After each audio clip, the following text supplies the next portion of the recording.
Hello, everyone. This is Lori Schaller. Thank you for joining us today for Building Financial Inclusion with Money Smart. We're going to get started now, and I have a couple of housekeeping slides ahead of us. I'm Lori, the Manager for Financial Empowerment with National Disability Institute.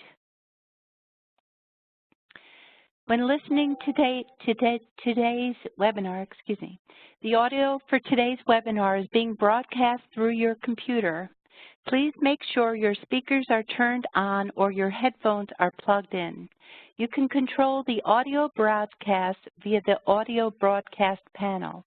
If you accidentally close the panel, you can reopen by going to the Communicate menu at the top of your screen and choosing Join Audio Broadcast.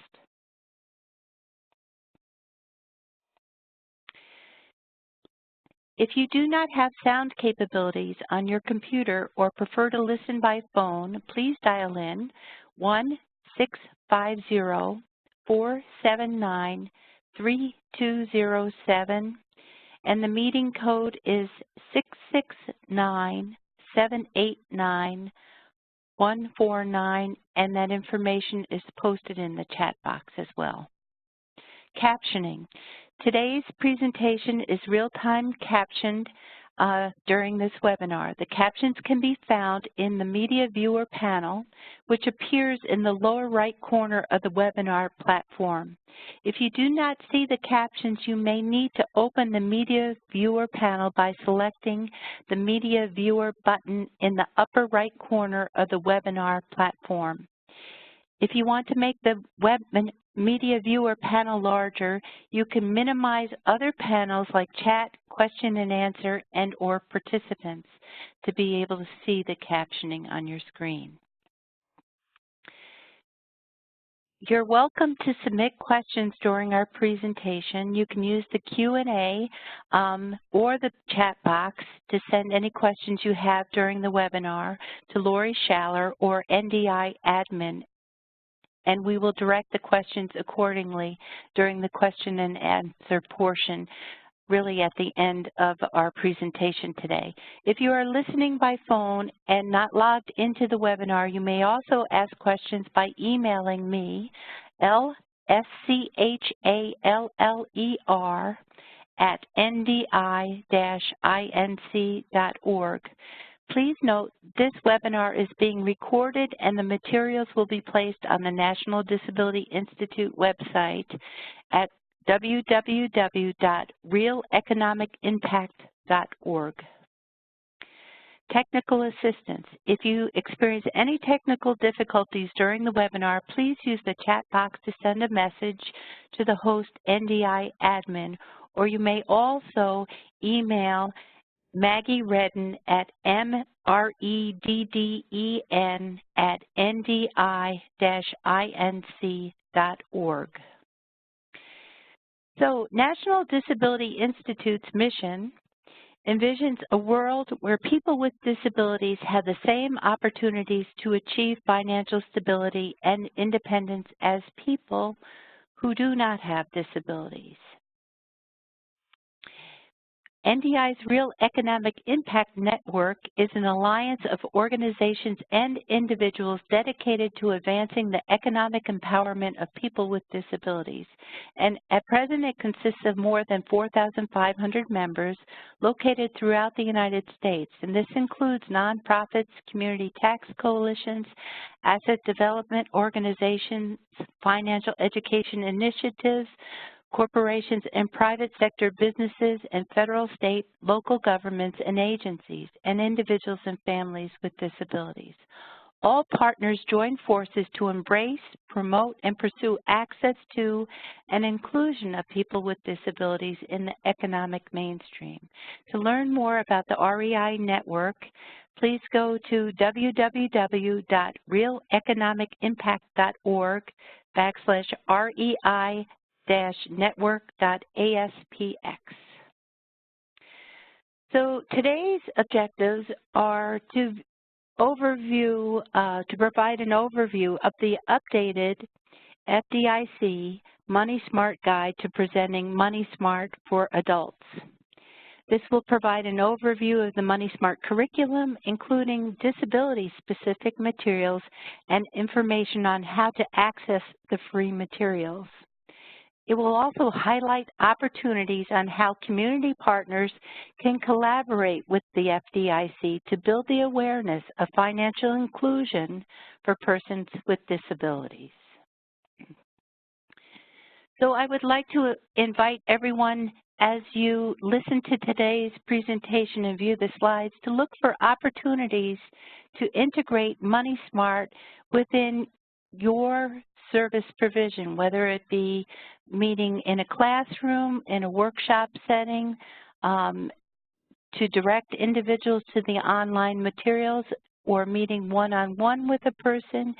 And these materials can be displayed throughout your school, job centers, vocational rehabilitation offices, and all of your community partner agencies. So I also invite you to think about ways to share this amongst your community, so you are all on the same page in providing services. So today's presentation is provided by the FDIC, and again, it's Building Financial Inclusion with Money Smart, and we would like to introduce today Thomas Stokes from FDIC in Atlanta and Tina Queen from FDIC in the Washington, D.C. office. Tom Stokes is the Regional Manager of the Atlanta Region Community Affairs Federal Deposit of Insurance Corporation. So thank you for joining us today, Tom.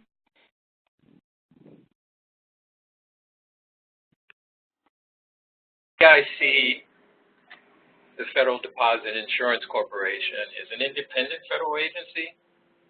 And what that means is we don't report through a secretary of, say, for instance, the Secretary of Treasury. We report directly to Congress and to the administration. Our major responsibilities include deposit insurance, which is protecting our money in the bank in case the bank as a business should fail, so that you know that your funds are protected by the insurance we provide. There's no premium that we pay as individual consumers. The banks are actually the ones that are responsible for paying the premium for that insurance. We also supervise banks, and what that essentially means is we go in and we look at the bottom line of how the bank is operating in terms of making sure that it operates in a safe and sound manner. And also we check to see whether or not they're disclosing different consumer protection rights that we all have in terms of whether or not we're a depositor or we're somebody who's getting a loan. In 2010, we were also given the responsibility for resolving large and complex financial institutions that may be in failure. Prior to that, we've only been dealing with the retail banks, but for instance, during 2008 and 2009, when there was the current recession, there was nobody that was able to step in, and that resulted in taxpayer bailouts for some of those institutions that were complex and large. And now the FDIC is responsible for making sure that that's resolved in the same sort of manner that we do for retail banks. And then finally, we're responsible for managing receivership. And what that means is if we haven't found a ready purchaser for the bank from another banking institution, for the failed bank, then we step in and actually operate that bank until we find a willing bidder to come in and acquire that bank. And if we do our job correctly, the only thing you notice is the change of the name of the bank.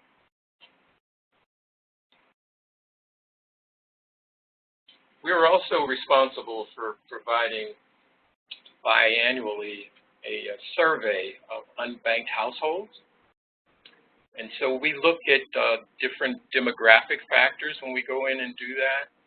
And our latest survey, which was conducted in 2015, we noticed that there were substantial differences between adults with a disability and those without.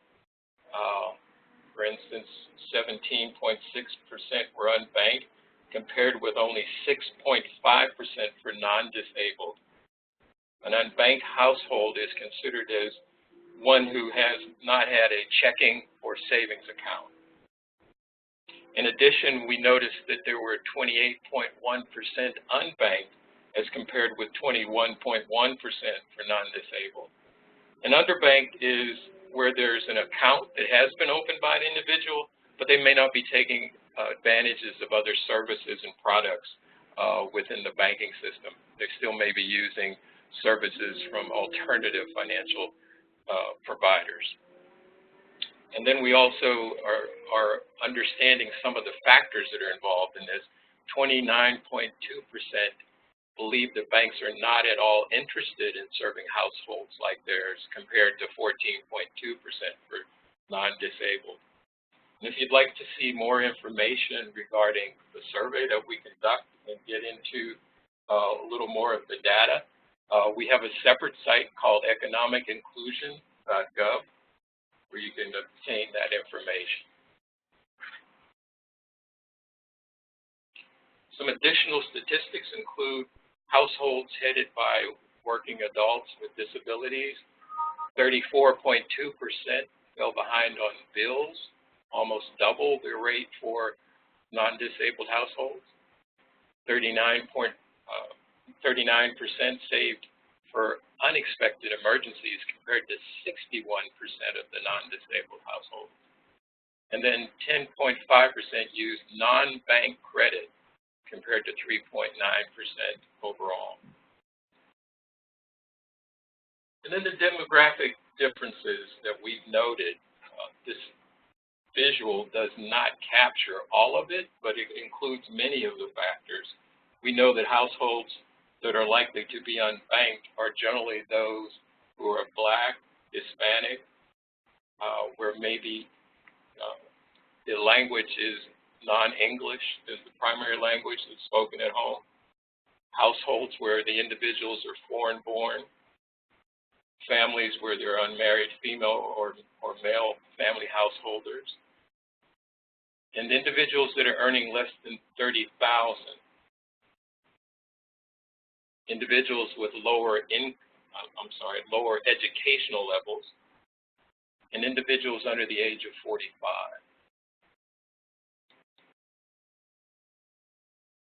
One of the things that the FDIC Community Affairs function looks at is dealing with community development activities. And we've kind of highlighted this in terms of an economic inclusion ladder. We see various rungs on the ladder that support what people do. For instance, financial education is a very important foundation for an individual to make informed decisions about how to manage their money. And so we try to do that by linking the consumer with a financial institution that offers a safe and affordable account for their usage. And then once a person has opened an account, we try to make sure that they are using it in a safe and responsible way. And so we encourage savings and various credit solutions for individuals. And once they have actually stabilized their place in terms of credit and savings, then they can look at particular goals. And we know that individuals like affordable home ownership, but also they want affordable rental housing as well. And then finally, there's the impetus that an individual may want to start their own business. And so we're very supportive of trying to make sure that individuals have that opportunity as well. And so we have designed the Money Smart curriculum to kind of cover all of these factors. And so it is our intent to try to make available this a free but also comprehensive curricula that will enhance the aspects of this economic inclusion ladder and hopefully the lifestyle of the individuals that we're promoting this to. And now it's my privilege to turn the next segment of this over to my counterpart, Tina Queen, who will talk to you about the various Money Smart products. Thanks, Tom. So Money Smart has a variety of products and ways to use our products. We have our instructor-led products, our self-paced products, and implementation tools. So the different curriculums under our instructor-led products are our Money Smart for young people, Money Smart for young adults, Money Smart for adults, Money Smart for older adults, Money Smart for small business. Self-paced products, we have our online learning tool, our Money Smart podcast network, and tools that we make available to our users are the Money Smart News and our Money Smart Alliance. Features in the instructor-led products are each module is structured in an identical manner, includes a comprehensive, fully scripted guide for instructors. The guide includes everything necessary to start teaching the program, including easy-to-follow cues, scripts, and interactive class exercises. With the instructor-led guide, the instructor can basically pick this up and go word for word with the script and teach without even having looked at it previously. It also has take-home guide and other handouts for the participants to support classroom instruction by providing key takeaways.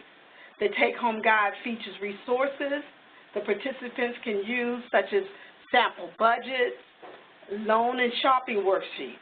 We also provide PowerPoint slides, and in the instructor guide, the PowerPoint slide allows the instructor to know exactly what page the participants will see and what slides he should be on when doing the training.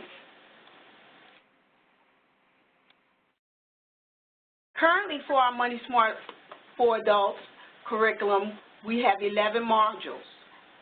Bank on It, Borrowing Basics, Check It Out, Money Matters, Pay Yourself First, Keep It Safe, To Your Credit, Charge It Right, Loan to Own Your Own Home, and Financially Recovery. So I'll go over them a little bit further in this presentation. We have, like I said, 2 formats, instructor-led and self-paced. Currently, the Money Smart for Adults, we have them in 9 languages: English, Chinese, Haitian Creole, Hindi, Hmong, Korean, Russian, Spanish, Vietnamese. We recently updated our Braille and large print version of the Money Smart for Adults. Our first module is Bank on It. The Bank on It module provides an overview of banking services and is designed to help students build a positive relationship with a financial institution. Couple of things that you will cover in the Bank on It module is major types of insured financial institutions, basic banking services and terms, the differences between banks and check cashing services. Module 2 is Borrowing Basics. The Borrowing Basics module describes how credit works and helps students determine if they are ready to apply for credit. You'll cover such things as the cost of credit, and that includes interest and fees, different types of loans, and what is required to get a loan.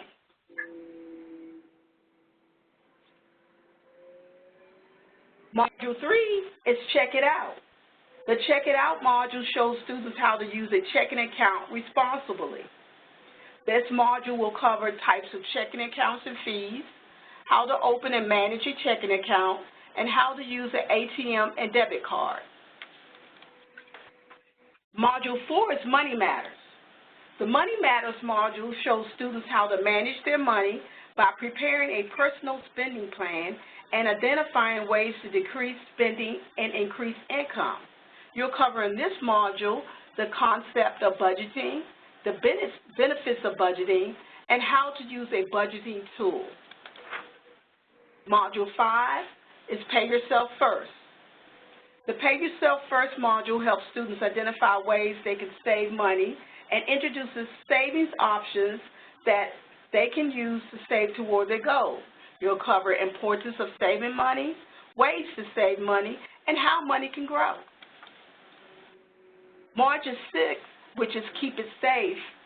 The Keep It Safe module provides information on how students can protect their finances and identity. Laws protecting your rights as a banking consumer will be discussed, ways to avoid scams and protect your identity, and how to resolve complaints about bank accounts. Module 7, To Your Credit. The To Your Credit module will teach students how to read a credit report and how to build and repair their credit history.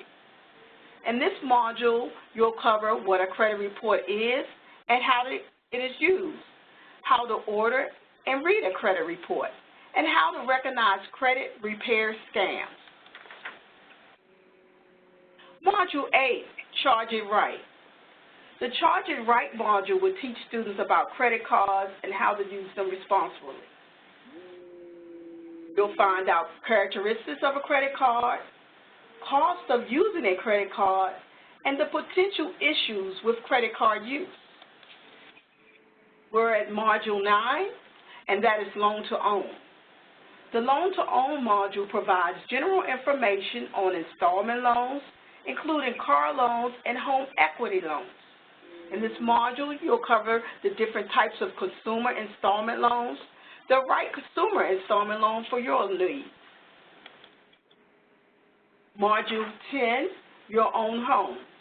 Your Own Home module provides information on the steps involved in buying a house and the difference between renting versus owning and financially protecting your home.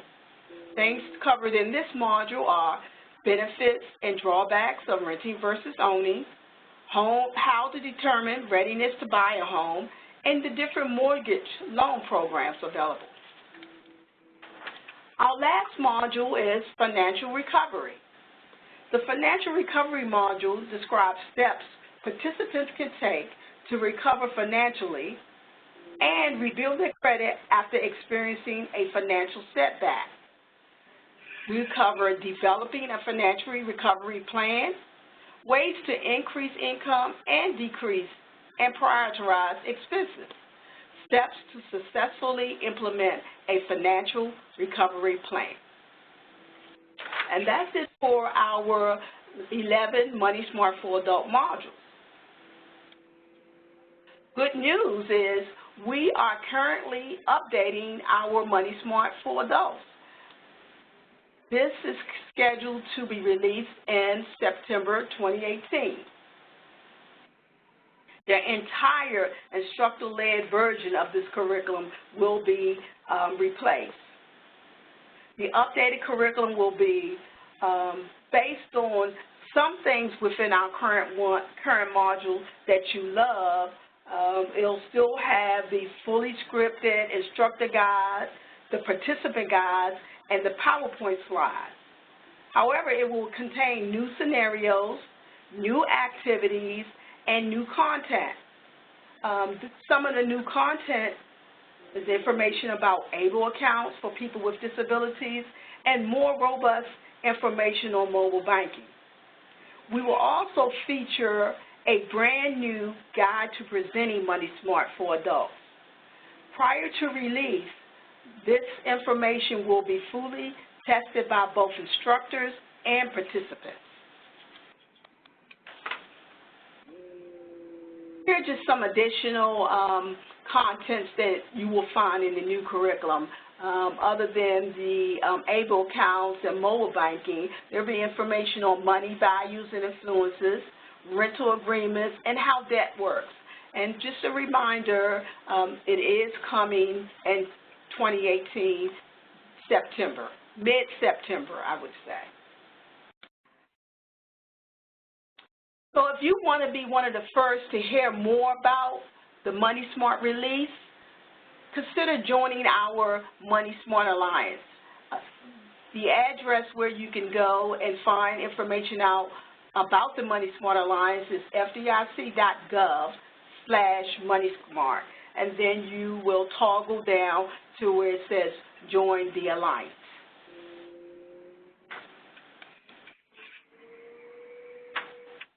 So there are benefits to being a Money Smart Alliance partner.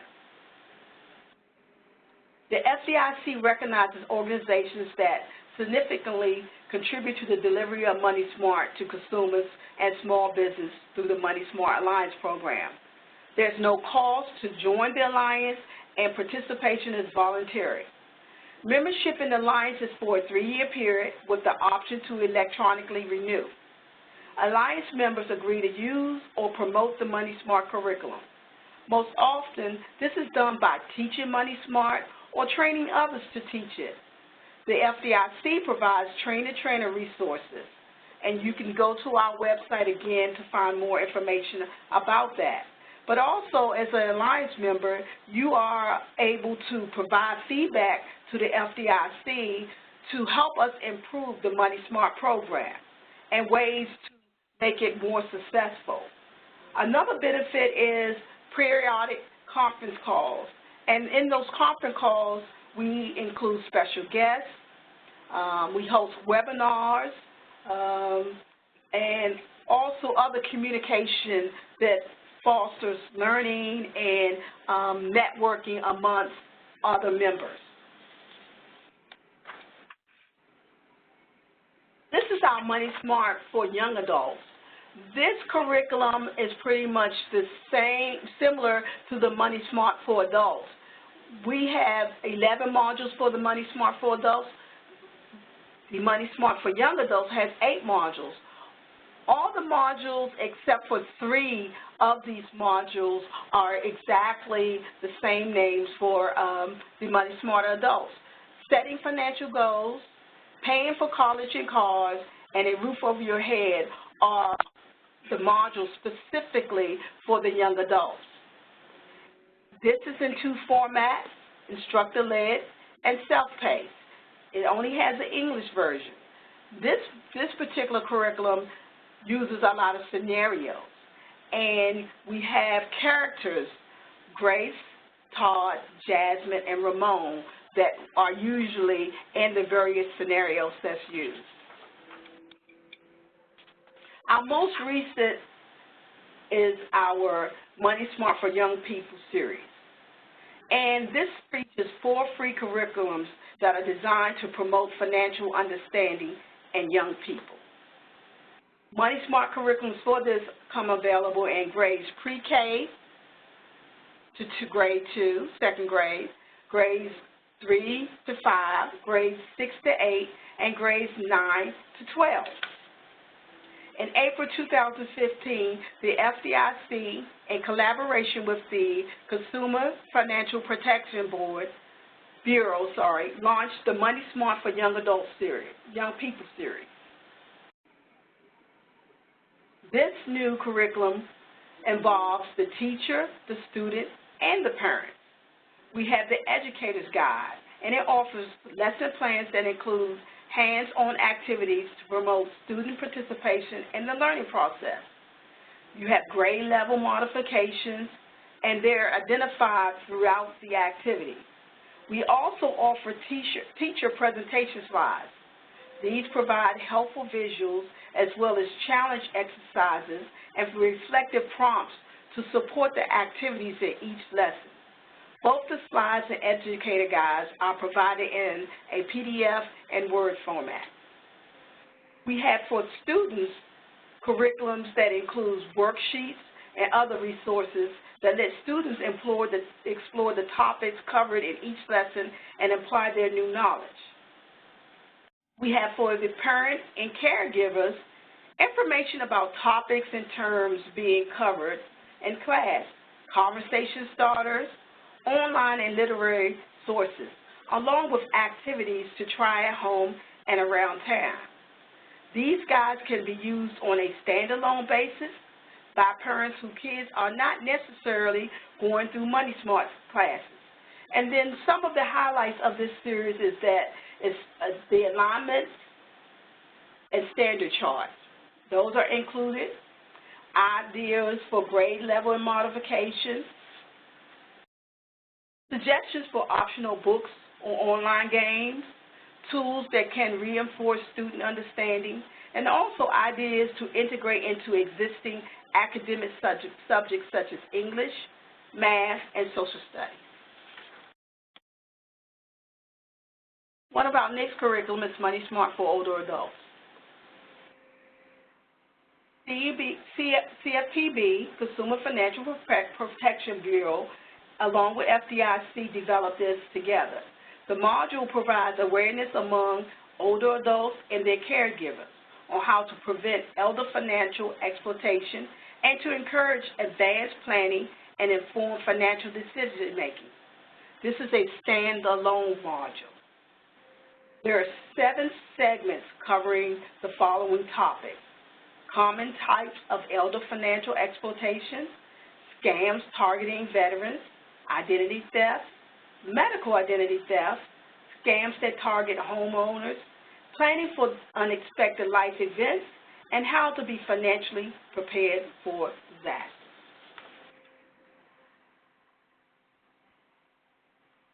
Money Smart for Small Business provides a practical introduction to topics related to starting and managing a business. Developed jointly by the FDIC and the U.S. Small Business Administration. This instructor-led curriculum consists of 13 modules. We invite eligible organizations to also begin teaching this free curriculum and joining the Money Smart for Small Business Alliance. You can look at our website to get the listing of the 13 modules, again at fdic.gov/moneysmart.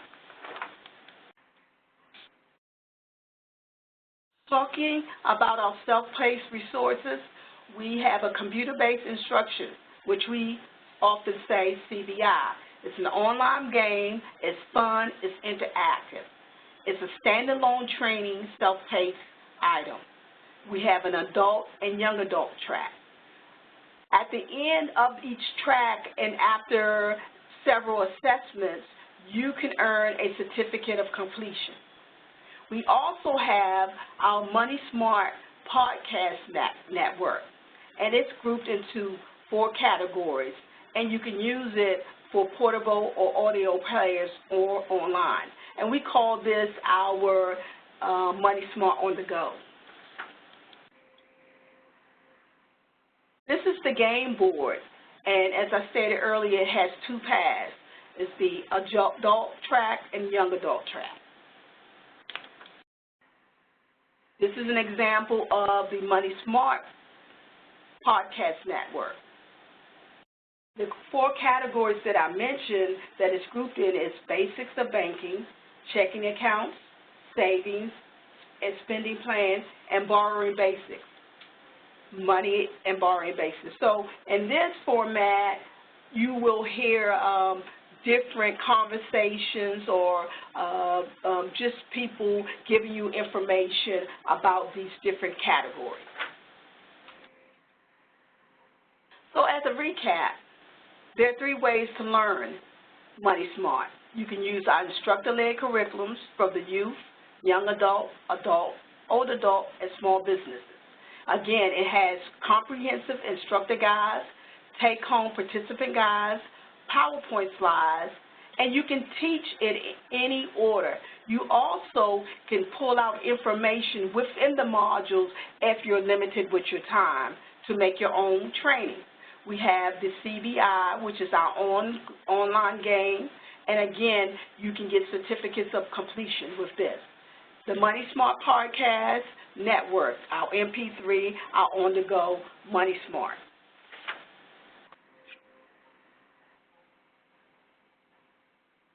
All of this information I've discussed you can find on our Money Smart website. You find information on this website about how to learn about the products, how to order and download the products, how to use our self-paced learning tools, how to get ideas on how to use Money Smart. We have success stories, and also how to join the Money Smart Alliance.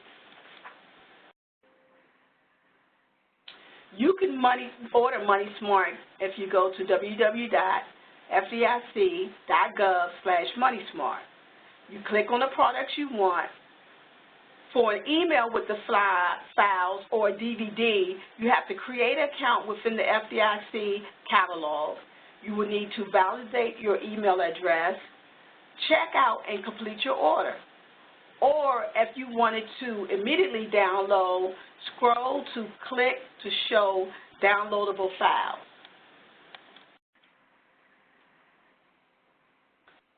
This is just a sample of the two options you have. Again, you can download it directly or you can have the information mailed to you.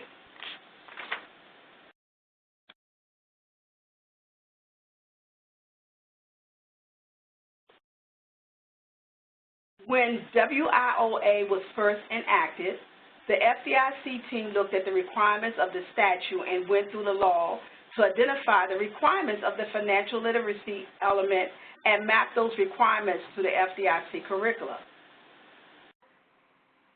We created crosswalks out of that. And the crosswalks are available as handouts that include the lessons, module numbers, or a booklet that also includes the lesson, module names, and the included topics. The Workforce Innovation and Opportunity Act includes financial literacy elements. And if you're interested in finding the crosswalks, you can go to www.fdic.gov/youth employment. Thank you, and I will turn it back over to Mr. Stokes. Thank you very much, Tina. Those of you who are familiar with our guide to presenting Money Smart as instructors, we issued a newer version of the guide in July of 2017. And when we released the new curriculum that Tina spoke to you about in September, a new guide will accompany it as well. But the present guide that we have available is what I'm going to speak to you about right now. And then we'll follow up after I talk about the guide with our financial inclusion scenarios that we created.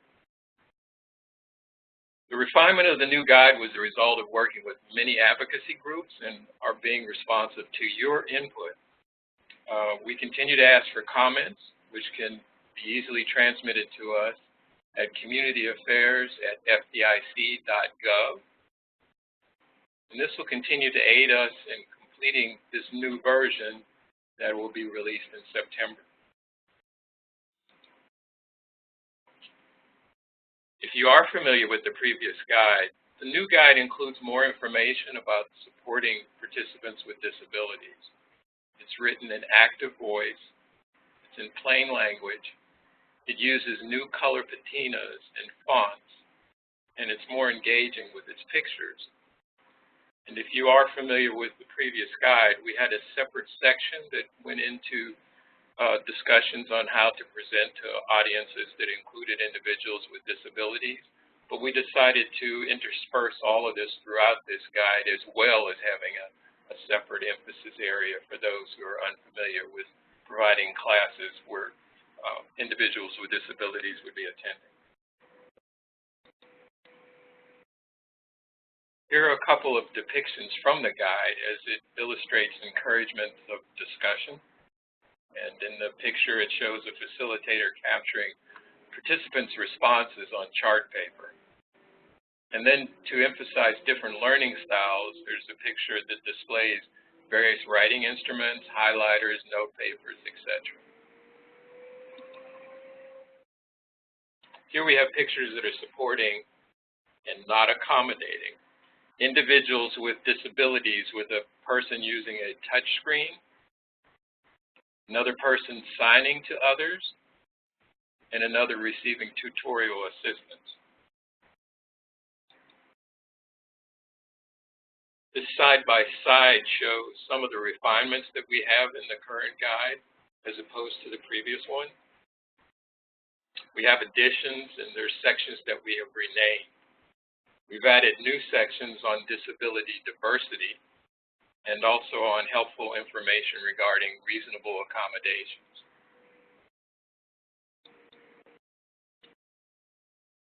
This paragraph from the ADA is profound. You give and get respect by simply asking a participant if they need assistance.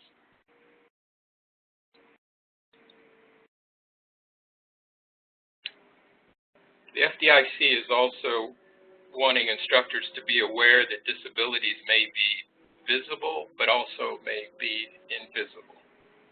There's a diversity of ways of attaining a disability along life's highway in various manners in how a disability may be manifest. And it's up to the individuals how they choose to disclose that disability. We also wanted to provide information that would be of use to instructors to be aware of asking the participants in classes if they need reasonable accommodation to assist their learning. We provide sample language that FDIC itself uses to ask during pre-session registration. We also provide information about regional ADA centers that may be helpful in identifying resources to assist.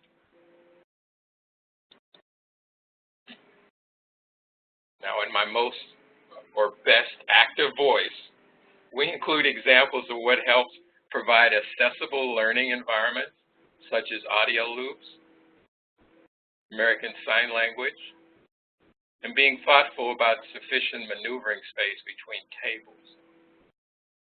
We reinforce the use of respectful ask of the individual and what works best for them.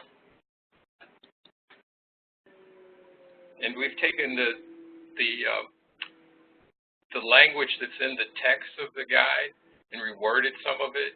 We had not previously had information on open captioning, so I'm glad at the beginning of it, Laura talked about that. And being thoughtful about making sure that we have real-time transcription available is another resource that may assist accessibility.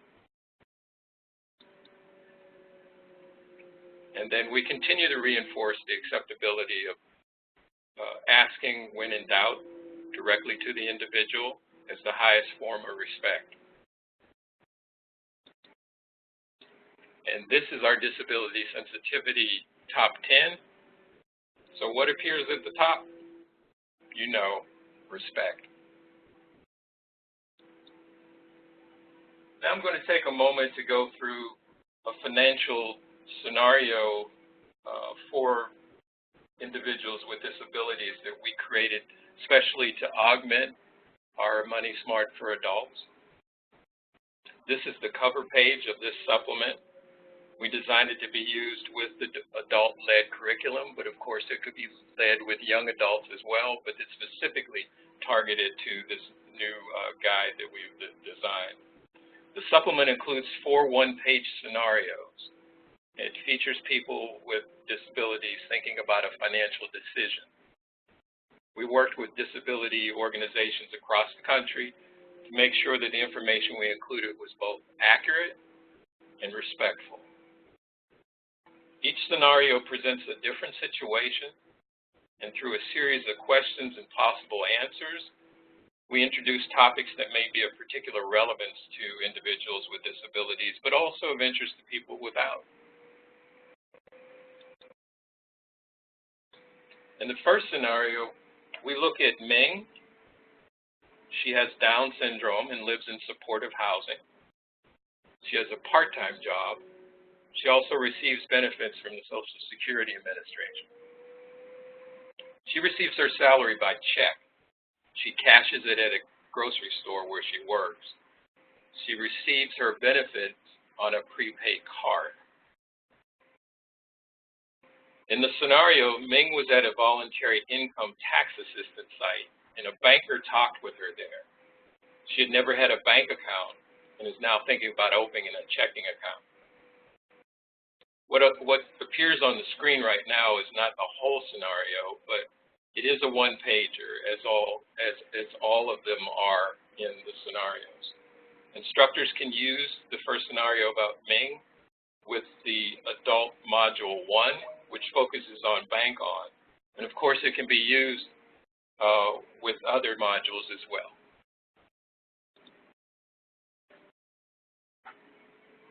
We include 3 questions in each of the scenarios, including this one. And in the appendix with the supplement, we include possible answers to those scenarios. So there's no particular right answer, but it's for the purposes of entering into the discussion. The basics of debit cards are explained in the possible answer to the first question on how Ming's new debit card will work.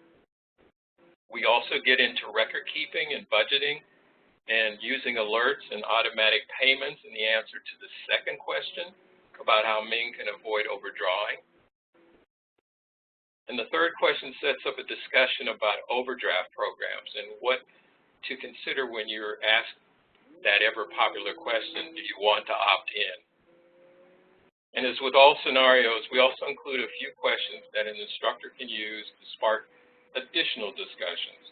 They're not shown here, but for example, I earlier talked about deposit insurance, and that could obviously be a question for further discussion about what is deposit insurance.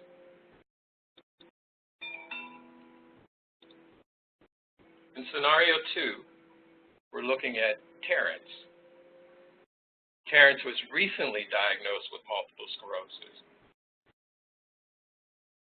And in his situation, it has affected his balance and mobility. He wants to modify his home so he can navigate it more easily as the MS progresses and he ages in place. Modifications will take money that he doesn't have at the moment.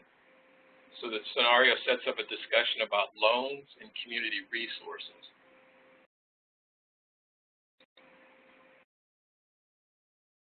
The questions for Terrence scenario provides opportunity to discuss the difference between home equity loans and a consumer loan, what to think about when shopping for a loan, and where to find information about community resources to help pay for home modifications. We briefly mentioned some community resources that everyone may not already be familiar with, such as Centers for Independent Living, Aging and Disability Resource Centers, ADRCs, and alternative financing programs. The scenario also includes additional questions that the instructor can use to spark more discussion about such things as finding out about good credit, what to do if you don't, and saving money to prepare for the future. They can be stepping stones to presenting other Money Smart modules or opportunities to invite guest speakers to talk about specific topics. I think, as you see, we've structured the supplement to be very versatile and flexible for instructors. In scenario 3, Portia is blind and receives supplemental insurance, or SSI, from the Social Security Administration. She wants to move out of her mom's house into her own apartment, but she hasn't been saving money. She wants to save money, yet doesn't know or doesn't understand what possible eligibility issues may arise if she saves the money, as it may apply to her public benefits. The good news is that Portia gets to find out in the scenario about ABLE accounts, Achieving a Better Life Experience account, which are a new way for individuals with disabilities to save money. These are state-administered programs, and they're set up similar to the 529 education accounts. And so the various states that are offering it usually allow those individuals to save up to $14,000 or $15,000, depending on when they start the actual process. Most state programs allow them to enroll across state lines. So it's very beneficial to individuals to look into the ABLE accounts. Some of those ABLE accounts, depending on what the product is, may be FDIC insured as well. For some of the questions related to Portia's situation, Portia's scenario leads to a discussion around things about learning about the ABLE accounts, how to save money, what are the qualified disability expenses, which are the funds that are available in terms of her looking at various ways to save under the ABLE accounts. The idea here is that Money Smart for adult participants and instructors may not already know the answers to these questions. The suggested answers are a way to introduce new concepts and information, as well as other resources that may be of interest to the individuals.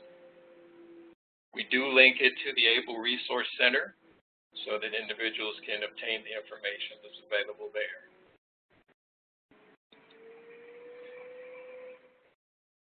In scenario 4, we're looking at Juan looking at the possibility of his own home. Juan is a military veteran with a service-connected disability.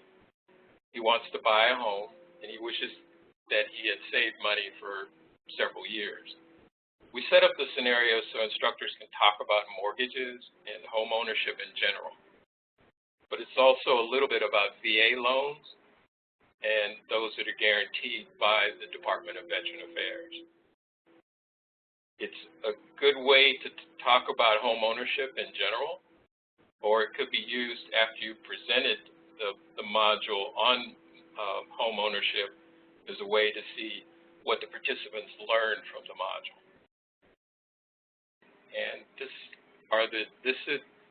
are the set of the 4 scenarios that are available in the supplement, and we think that the possibilities on using these scenarios are virtually unlimited. The 3 questions that Juan would be looking at would focus on what he should think about before he applies for the loan, what responsibilities are associated with owning a home, and why it's important to be practical about the purchase price of a home so you don't become house poor. Often individuals don't think about those expenses that they have as a homeowner that they have to actually figure into their overall budget. So it's not just the purchase price of the home.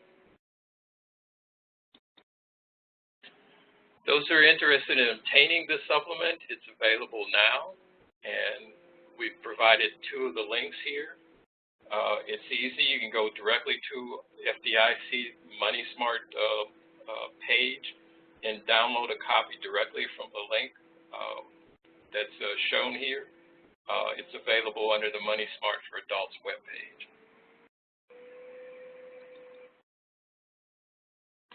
And here we have how we're set up regionally for FDIC's community affairs.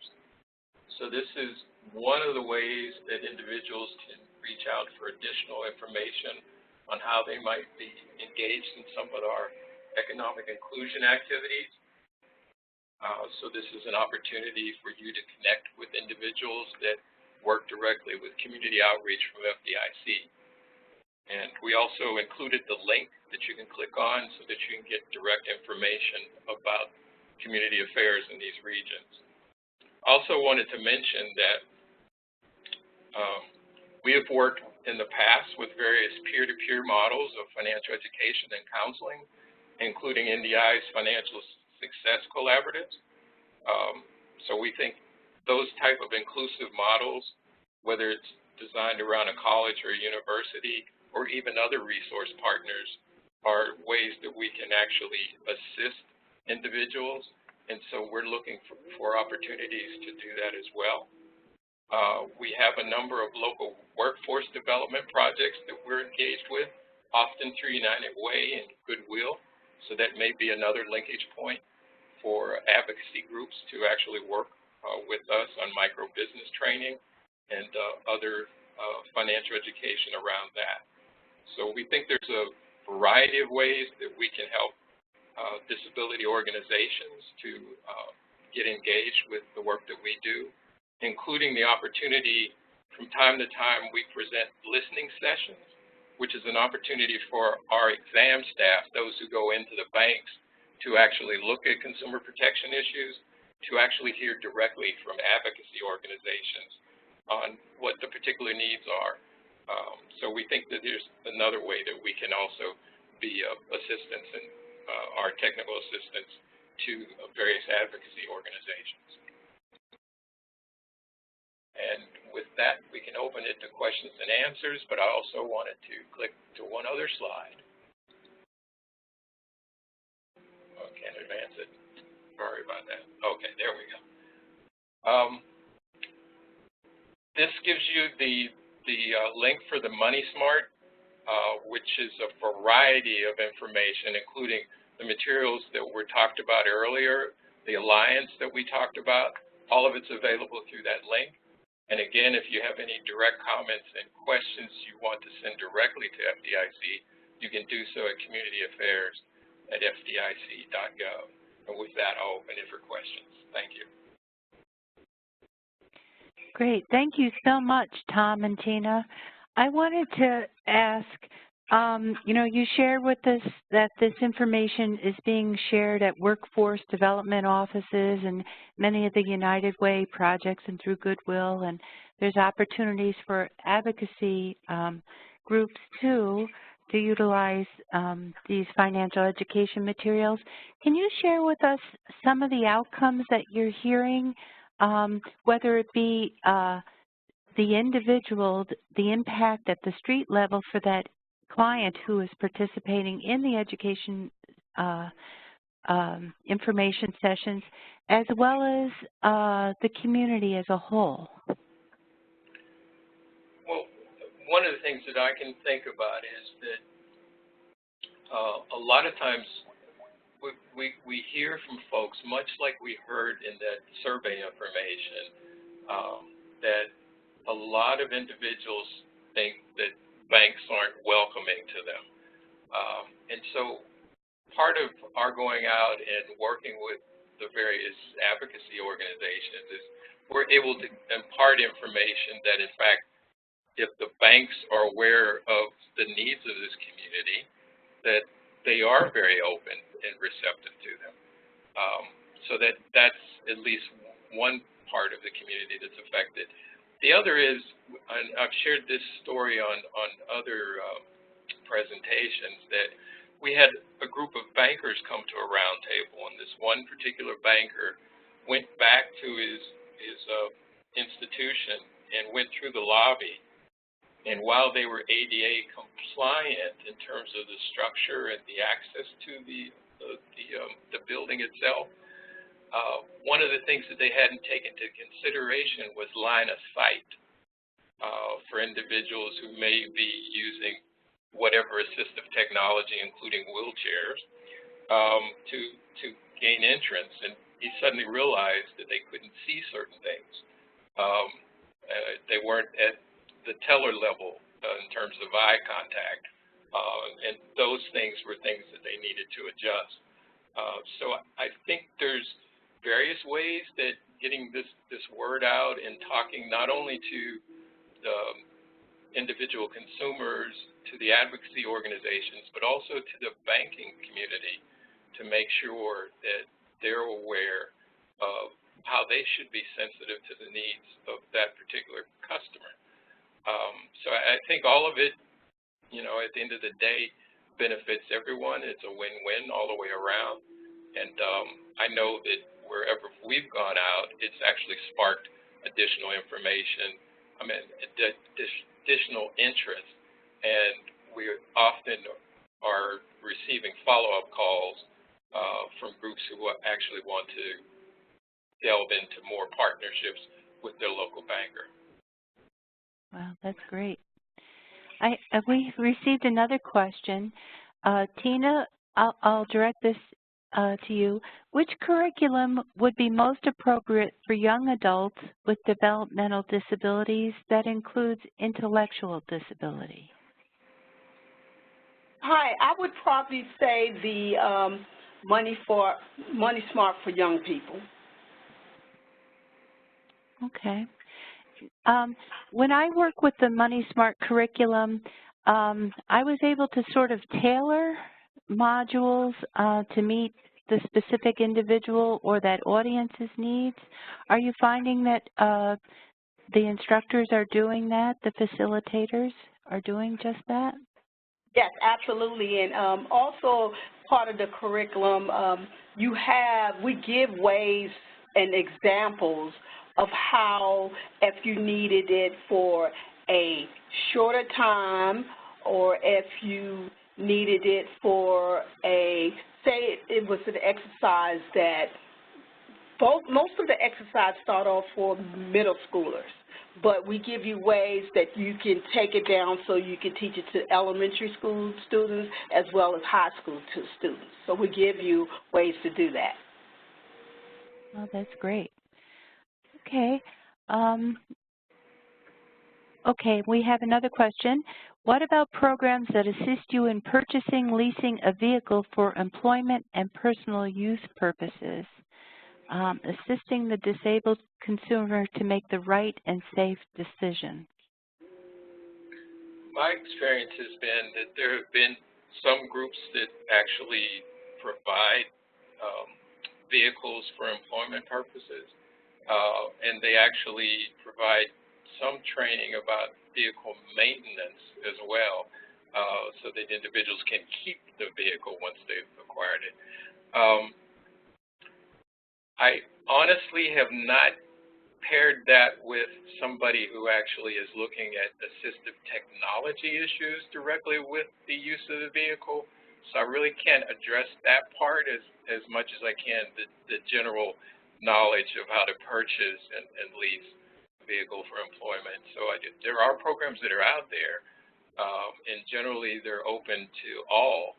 They're not just restricted to individuals with disabilities, but they've included individuals with disabilities. And again, I can't talk about, making sure that the assistive technology is there to make the vehicle user-friendly, but I'm sure there must be linkages with those type of programs as well. Great. And NDI will reach back to that person who posed that question, and will provide some information about other resources that may be available in your particular community around just that subject. And Tom and Tina, I really wanted to thank you for presenting on your Money Smart curriculum. It's great to see how it's grown over these many years. And, I remember in doing presentations, we never know who our audience is, and often it does include individuals who have a disability that otherwise, unless we can open up dialogue to meet everyone's needs and interests at the presentation, it makes it possible to meet the needs of everyone in our audience. And we wanted to extend an offer. NDI is starting a community of practice. We will have a webinar launch next week, April 19th at 3 o'clock, and that's around having a community of practice to integrate financial education materials, which could also include Money Smart and at the hands-on banking materials to meet your audience's needs. And we'll be providing intense technical assistance over pretty much a 7-month period, and then collecting outcomes about best practices, what barriers were addressed, in meeting our participants' needs around financial education and helping participants to reach their financial goals.